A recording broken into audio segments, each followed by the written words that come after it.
গোলাম নবী। আমি কই ভাই এগুলো জায়েজ? কত হুজুরের সামনে পরিচয় দিলাম। কি মনে করতেছেন কার গোলাম হওয়া লাগবে? নাম রাখেন গোলাম রব্বানি, গোলাম রহমানি, এগুলো নাম রাখা জায়েজ আছে। আল্লাহর গোলাম। আমি 10 বছর রাসূলের খেদমত করেছি। রাসূল ফরজ নামাজগুলো মসজিদে পড়তেন, আর নফল সুন্নতগুলো নিজের বাড়িতে পড়া পছন্দ করতেন। আল্লাহ রাসূল নফল নামাজের সেজদায় কোত্থেকে ওই হোসাইন যার মুখে লাঠি ঢুকাইছো, সেই হোসাইন তখন ছোট্ট ছিল, কোত্থেকে এসে আল্লাহ নবীর পিঠে চড়েছে। নবী আছে নামাজের সেজদায়, আর নবীর পিঠে চড়ে বলতেছে, চল ঘোড়া চল, চল ঘোড়া চল, চল ঘোড়া চল। আনাস বলে, ইয়াজিদ রে, আমার সহ্য হলো না। নবী নামাজের সেজদায় আর হোসাইন চল ঘোড়া বলতেছে। আমি আস্তে করে নবীর পিঠ থেকে হোসাইনকে যখন নামাতে গেলাম, এমন সময় নবী সেজদা দেওয়া অবস্থায় আমার হাত দিয়ে ইশারা করলেন নামাস না। আমি আবার ফিরে আসলাম। কিছুক্ষণ পরে হোসাইন বলতেছে, যেই ঘোড়া চলে না সেই ঘোড়ার পিঠে চড়ে আমার লাভটা কি? রাগ করে হোসাইন যখন ঘর থেকে বার হয়ে যায়, নবী নামাজ শেষ করে যখন সালাম ফিরাই, আমি রাসূলের সামনে গিয়ে বললাম, ইয়া রাসূলুল্লাহ, এত বড় বেয়াদবি হোসাইন করলো, আমি নামাবার চাইলাম কিন্তু আপনি নিষেধ করলেন কেন? রাসূল বলে, আনাস, আমি হোসাইনকে পিঠ থেকে নামাবার চাইছিলাম। আমি নামাবার চাইছিলাম কারণ আল্লাহর সেজদায় আছি। এমন সময় আল্লাহ যদি হোসেনের উপর বেজার হয়, এই মনে করে আমি যখন নামাবার চাইলাম, আল্লাহ ডাকতে বলে, হাবিব, আপনি যেমন হোসেনকে ভালোবাসেন, আমি আল্লাহ তেমন ভালোবাসি। আপনার পিঠে যতক্ষণ বসে থাকবে আপনি হোসেনকে নামাবেন না। ওমর ফারুক বললেন, ইয়া রাসূলুল্লাহ, আসরের প্রথম সেজদায়, প্রথম রাকাতের প্রথম সেজদায় আমরা সুবহান রাব্বিল আলা, সুবহান রাব্বিল আলা 3 বার বললাম, কিন্তু দ্বিতীয় সেজদায় 100 বার বলি, তারপরেও আপনি সেজদা তোলেন না। কারণ ইমাম সেজদা না তুললে মুসল্লিরা তো সেজদা তোলা যাবে না। ইয়া রাসূলুল্লাহ, তাহলে আসরের নামাজের প্রথম সেজদায় 3 বার, আর দ্বিতীয় সেজদার কি 100 বার সুবহান রাব্বিল আলা বলতে হবে? আল্লাহ রাসূল বলে, সাহাবীরা রে, আমি দ্বিতীয় সেজদায় 100 বার সুবহান রাব্বিল আলা বলিনি, কিন্তু সেজদা লম্বা করার কারণ কি তোমরা জানো? বলে, না রাসূল, আমরা তো জানি না। বলে, তোমরাও সেজদায়, আমিও সেজদায়। এমন সময় আমার 2 নাতি হাসান হোসেন এসে আমার পিঠের ওপরে চড়ে বসেছে। এখন সেজদা কেমনে তুলি? আমি তুলবার চাই, কিন্তু আল্লাহ তুলতে নিষেধ করে। রে সাহাবীরা শোনো, সাইয়্যিদুশ শাবাবি আহলিল জান্নাহ হাসান হোসেন রাদিয়াল্লাহু তাআলা আনহুমা, জান্নাতি যুবকদের সর্দার হবে হাসান হোসাইন। এদেরকে যে ভালোবাসে না, আমি নবীকেও সে ভালোবাসে না। আর আমি নবীকে যে ভালোবাসে না, সে আল্লাহকেও ভালোবাসে না। আল্লাহকে যদি পাবার চাও, তাহলে নবীর সাথে হাসান হোসেনের প্রেমটাও কলিজার মধ্যে রাইখা দাও। জোরে কন্যা সুবহানাল্লাহ। ইয়াজিদ নবীরে ঘোড়া বানাইছে, আল্লাহর ভালো লাগে। আর তুই মুখের মধ্যে লাঠি ঢুকায় তিরস্কার করিস। তুই হোসেনকে চিনিস? আজ ক্ষমতার চেয়ার পায়া তুই যা ইচ্ছা তাই করতেছিস। আমি রাসূলের সাহাবী আনাস বলতেছি, একদিন তুইও থাকবি না, তুই মরে যাবি, কিন্তু হোসাইনের মরণ নাই। উপস্থিত মুসলমান বুঝবার পারলো যে একদিন তুই মরে যাবি, তুই শেষ হয়ে যাবি। ইয়াজিদ মরে গেছে, পচে গেছে। গোটা পৃথিবীতে মুসলমান তো দূরের কথা, একটা হিন্দুর বেটার নামও ইয়াজিদ নাই। জোরে কোন কথা ঠিক কি না? আর প্রত্যেকটা পাড়ায় পাড়ায় হোসাইন আছে না নাই? জোরে কোন আছে না নাই? তার মানে বোঝা গেল, আল্লাহর জন্য যারা জীবন দেয় তারা কিন্তু মরে না, তারা কিয়ামত পর্যন্ত অমর হয়ে যায়। মুসা বলে, আল্লাহ মৃত্যুকে পছন্দ করার 3 নম্বর কারণ, সুবহানাল্লাহ বলেন, 2 নম্বর কারণ হয়ে গেছে, এখন 3 নম্বর মজার কারণ, অত্যন্ত মজা। এই মজার কারণ বলার আগে আমি একটা গান গাবো। গানটা শুনে আপনারা বুঝবেন, আধা বুঝবেন কিন্তু পুরা বুঝবেন না, যে 3 নম্বর কারণটা কি। এই কি হচ্ছে, তোমরা এই ডিস্টার্ব করো, এই দিকে তাকাও, সামনে বসিয়ে করা হয় না। 3 নম্বর কারণ একটা গান গায়। এই ছেলেরা, গানটা কিন্তু যিনি গাইছে তিনি হচ্ছে খ্রিস্টান, ওর নাম হলো এন্ড্রু কিশোর। জোরে কোন নাম কি? এন্ড্রু কিশোর। আমি খালি চিন্তা করি যে এন্ড্রু কিশোর যদি মুসলমান হয়ে মরতো, এই একটা গানই ওকে জান্নাত দিত, কিন্তু না, ওই মুসলমান নয়। যেরকম নবীর চাচা আবু তালেব রাসূলকে যে ভালোবাসা দিছে, আল্লাহ রাসূল নিজেই বলেছে আমি বাপ হারা হতে পারি কিন্তু আমি এতিম না, আমি এতিম নই, আমার বাপ না এটা বলতে পারো, কিন্তু আমার এমন এক চাচা আবু তালেব পেয়েছি যে চাচাকে বাবার পরে আমার বাবা নাই, এ কথা আমার কোনোদিনও মনে হয়নি। এত দয়া করেছে আবু তালেব, তারপরও জাহান্নামী। কারণ কি? ঈমান নাই। আবু জেহেল নামের কোনো মুসলমান আছে? আবু লাহাব নামে কোনো মুসলমান আছে? কথা কয় না, কিন্তু আবু তালেব আছে। দেখছেন, আবু তালেবও কাফের, আবু লাহাবও কাফের, কিন্তু আবু লাহাব নামে কোনো মুসলমান নাই। আবু তালেব নামে কেন আছে? আবু তালেবে তো মুসলমান না, কুফর অবস্থায় চলে গেছে। এটা আজকে আমি আপনাদের বুঝাই দিব। দুটাই নবীর চাচা, আবু লাহাবও নবীর চাচা, আবু তালেবও নবীর চাচা, দুটাই কাফের। এক কাফেরের নামে কোনো মুসলমানের নাম নাই, আর এক কাফের আবু তালেবের নামে মুসলমানের নাম আছে। যখন আছে না নাই? কারণ কি? একজন আবু তালেবকে আমি বললাম, ভাইজান তুমি যে নাম রাখছো আবু তালেব, তুমি জানো আবু তালেবকে? নবীর চাচা। আচ্ছা বলো আবু লাহাবকে? আবু লাহাব তো কাফের। কাফের হলে হবি না, নবীর কে সেটা কও। কই যে হুজুর আমি তো জানি না। আমি ওটাও নবীর চাচা। তা আবু লাহাব নাই কে? তোমার নাম আবু তালেব কে? কই হুজুর আমার বাপ রাখছে, আমি জানি না। রাখা ঠিক আছে, আবু তালেব। আমি বলে আবু তালেব নাম রাখা জায়েজ আছে। শোনাল্লা কন কি জন্য জায়েজ? শোনা লাগবে না? হ্যাঁ, এটা শোনা লাগবে। এখন গান ঢাঙ্গাকে কই, আপনারা খুব খেয়াল করবেন, গানের দিকে খেয়াল দেখেন তো। মুসানবীর মৃত্যুকে ভালোবাসা 3 নম্বর কারণ আপনারা বুঝবার পারেন কি না? চলতে পথে 2 দিন থামিলাম, যাবার কালে একজন আরো দেখা না পাইলাম।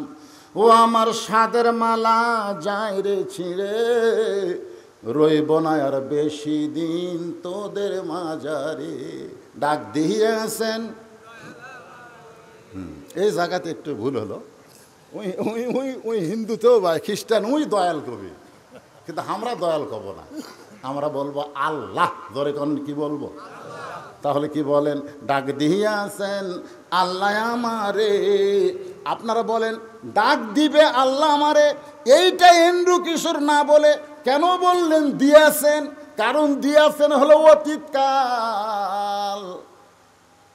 তিনি গানের মধ্যে বর্তমান ভবিষ্যৎ না বলে ডাক দিবে হলো, এটা হলো বর্তমান, দিবেন হলো ভবিষ্যৎ, দিয়েছেন হলো অতীতকাল। আপনারা বলেন তো গানের মধ্যে কি বলেছেন?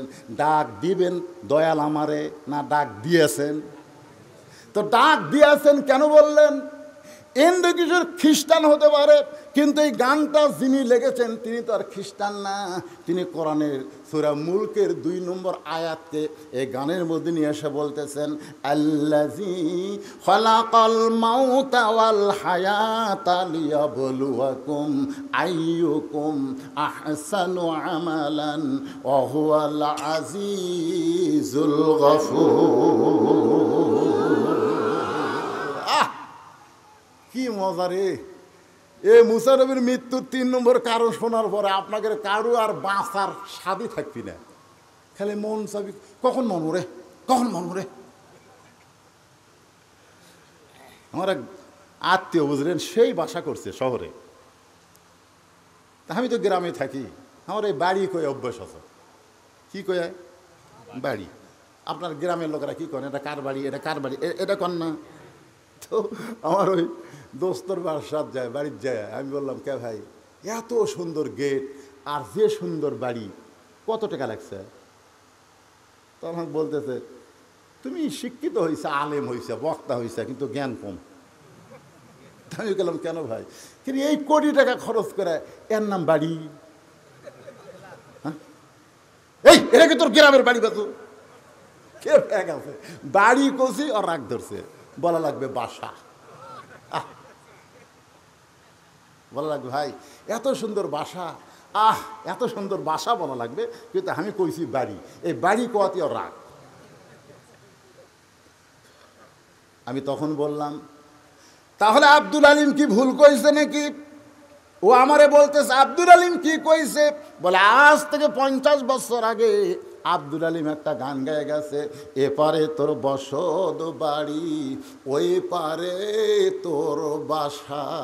সবাই বলেন, এপারে তোর বসত বাড়ি, ওই পারে তোর বাসা, ভবদরিয়ায় পাড়ি দিতে কেমনে করলি আশা, লাভ করিতে আইসারে ভবে হইলারে বেদিশা, রতন কাঞ্চন বদল দিয়া, রতন কাঞ্চন বদল দিয়া কিনলি তামাশিসা, এপারে তোর বসত বাড়ি, ওই পারে তোর বাসা।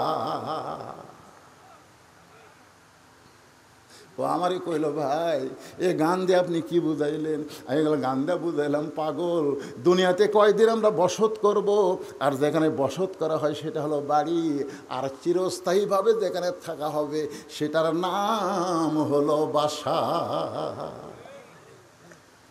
আপনাকে অনেক ধনী মানুষ সিরাজগঞ্জ শহরে বাসা করছেন, কিন্তু আপনাদের এই পূর্ণিমাগাতি তাদের বাড়ি আছে, মাঝে মধ্যে তারা কিন্তু আসে, থাকতে আর চাই না। ধরে কোন ঠিক কিনা? গ্রামের লোকেরা বলে, ভাই এতদিন পরে যখন আইছেন বাড়িতে একটু থাকেন। কয় না ভাই, আমাকে বাসার যাওয়া লাগবে, আমাকে বাসার যাওয়া লাগবে। তার মানে বাড়িটা দেখতে আসা যায়, কিন্তু থাকার জায়গা না। আমি থাকবো বাসায় গিয়া। ইমাম গাজ্জালি বলেছেন, দুনিয়ার যেগুলো বাসা আছে তোমরা বাসা মনে করে আশা করতেছো থাকবে চিরকাল, কিন্তু শহরের বাসা থাকলে, গ্রামের বাড়ি যেমন তোমার ভালো লাগে না, জান্নাতে যাদের বাসা তৈরি করা হয়ে গেছে তাদের দুনিয়াও ভালো লাগবে না। আইসে ঠিকই তাদের যাইতে হবে, এই চিন্তা তারা সব সময় করবে। কথা বলেন ঠিক? এখন মুসা নবী মৃত্যুকে পছন্দ করার 3 নম্বর কারণ বলবো। এ কারণ বলার আগে আমার মা বোনেরা খালি খেপতিছে যে এই আজ্ঞাটা আদায় করে গেল, জামাই কি এক ওয়াজ করলো, আমরা বুঝতে পারলো না, কাপন চোরা, আর বক্তা সে কি এক ওয়াজ ধরলো রে, আমাকে ওয়াজ তো কেউ করলো না। ঠিক কিনা বলেন? এই জন্যে মাত্র 5টা মিনিট, কারণ ওরা যদি ভালো হয় শান্তিকার না, বউ যদি ভালো হয় শান্তিকার, পাড়ার লোকের না স্বামীর। হ্যাঁ, আমাদের বউগুলা পাড়া ঠিক থছে, বুঝলেন, কিন্তু বাড়ি ঠিক হয়নি। পাড়া ঠিক, গোটাল পাড়া সবাই বলে, ভাবি ভাবি, হ্যাঁ ভাবি আপনার যে কী সাইজ, মনে হয় আপনার বিয়ে হয়নি। তো দেখো আল্লাহ তোমার কি চোখ দিছে রে। আর আমার স্বামী এই ভালো কথা আমার কোনোদিনও কয়নি। আমি কইলাম, যারা বলতেছে ভাবি মনে হয় তোমার বিয়ে হয়নি, এরা এই তারিফ করার কারণে হলো ওভার ডিউটি মারবার চাই। ধরে কোন কথা ঠিক কি না? আর স্বামীর তো ওভার ডিউটি না, স্বামীর হলো ডিউটি। কারণ আপনাদের পূর্ণিমাগাতিতে এই জায়গায় আমি আবার কোনোদিন আসতে পারবো তার কোনো গ্যারান্টি নাই। ধরে কোন কথা ঠিক কিনা? একই থানায় ওয়াজ ছিল আমার আর কাউসারির, একই থানায়। যেদিন মারা গেল আমার ওই থানাতে ওয়াজ ছিল। আমরা 2 ভাই, এক জায়গা তো ওয়াজ নাই, কিন্তু একই থানায়। আমাকে আজরাইল সেদিন ধরবার পারেনি, আমাকে হয়তো খুঁজিছে, খোঁজার পর দেখতেছে কোনটাক ধরলে এখন কাম হবে, এই কাউসারিক ধরছে না। ওয়াজ ওঠার আগে আমাকে বললো, ভাইজান শরীরে আমার একটু খারাপ লাগতেছে, আপনার কখন দেবে? আমি বেল করে চালাচ্ছিলাম। আমি বললাম, ভাই এর কিন্তু কী অভ্যাস হলো, কেন আদায় করতেছে, বক্তাক তুলে দেওয়ার আক্কেলই নাই। আমি তাই বলতেছি, তাহলে দোয়া করেন ভাই, আমি টেতর যাচ্ছি, শরীর একটু নার্ভাস লাগতেছে, দোয়া করেন। আমি দোয়া করলাম, ফি আমানিল্লাহ। কি ভাবতেছেন? বাড়িতে বলে গেছে বউকে যে 2টার দিকে আসবো।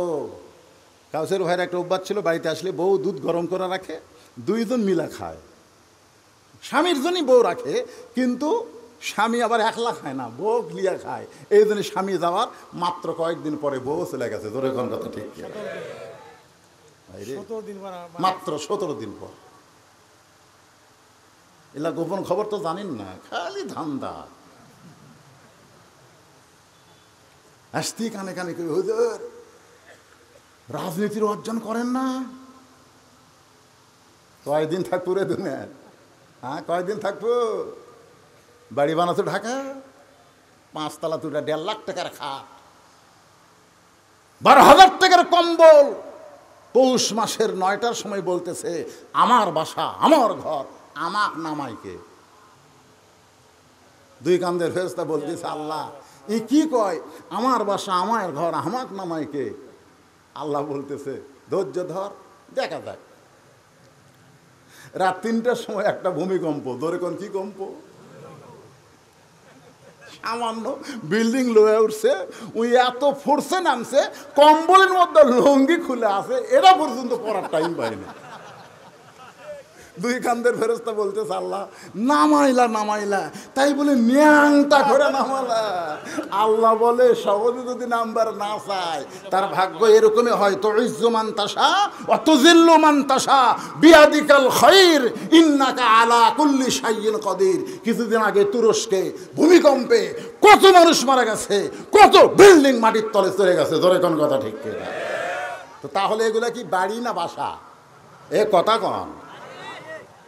মোসানের মৃত্যুকে ভালোবাসার 3 নম্বর কারণ বলার আগে আমার মা বোনদের জন্য 5টা মিনিট ওয়াজ করব, একটু ধৈর্য ধরে শুনতে হবে, কারণ আমার মায়েরা তো আমাদের অংশ, ধরে কোন ঠিক কিনা?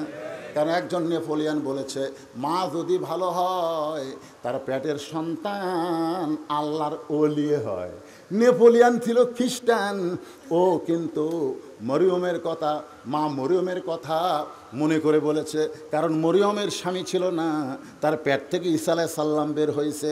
এই কারণে একজন নেপোলিয়ান বলেছে, মা যদি ভালো হয় তার সন্তান ভালো হয়। কিন্তু একজন মুসলমান আমরা বলবো, মা যদি ভালো হয় তার সন্তান আল্লাহর ওলি হয়। যেমন আব্দুল কাদের জিলানী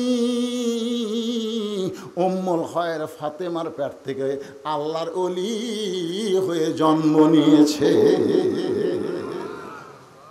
ইমাম গাজ্জালি বলেছেন, মেয়েদের পেটে যখন বাচ্চা আসে তখন মেয়েদের মাসিক ব্যারাম আল্লাহ বন্ধ করে দেয়। কি জন্য বন্ধ করে দেয় এটা কিন্তু অনেকে হিসাব করে না। মেয়েদের প্রতি মাসে 3 দিন 5 দিন একটা অসুখ হয়, মেয়েদের হয়। যারা বিয়ে করছেন তারা জানতেছেন না, যারা বিয়ে করতেছেন জানতেছেন না। আপনি খুব মোশনলে বইয়ের কাছে গেছেন, বউ তখন কী কয়, রেড সিগন্যাল। তো এখন 3 দিন 5 দিন এটা একটা অসুখ হয়, কিন্তু যখনই পেটে বাচ্চা আসে তখন আল্লাহ তাআলা এই অসুখটা বন্ধ করে দেয়। কেন বন্ধ করে দেয়? যে বাচ্চা পেটে থাকা অবস্থায় মার যেন কোনো ইবাদতের কমতি না হয়। এই অসুখ হলে কোরআন পড়া যাবে না, নামাজ পড়া যাবে না, রোজা করা যাবে না। এই জন্যে আল্লাহ সন্তান পেটে আসার সাথে সাথে সন্তানের জন্যে মায়ের ইবাদতের যেন কোনো কমতি না হয়, এই জন্য অসুখ বন্ধ করে দেয়। কারণ মায়ের ইবাদতের সাথে, মায়ের খাওয়ার সাথে, মায়ের ঘুমানোর সাথে, মায়ের বেড়ানোর সাথে, মায়ের কথার সাথে পেটের বাচ্চারও একটা সম্পর্ক হয়ে যায়।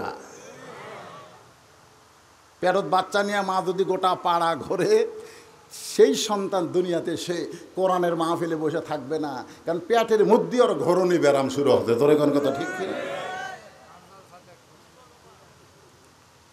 আল্লাহর বান্দার একটু মনোযোগ দেন। মা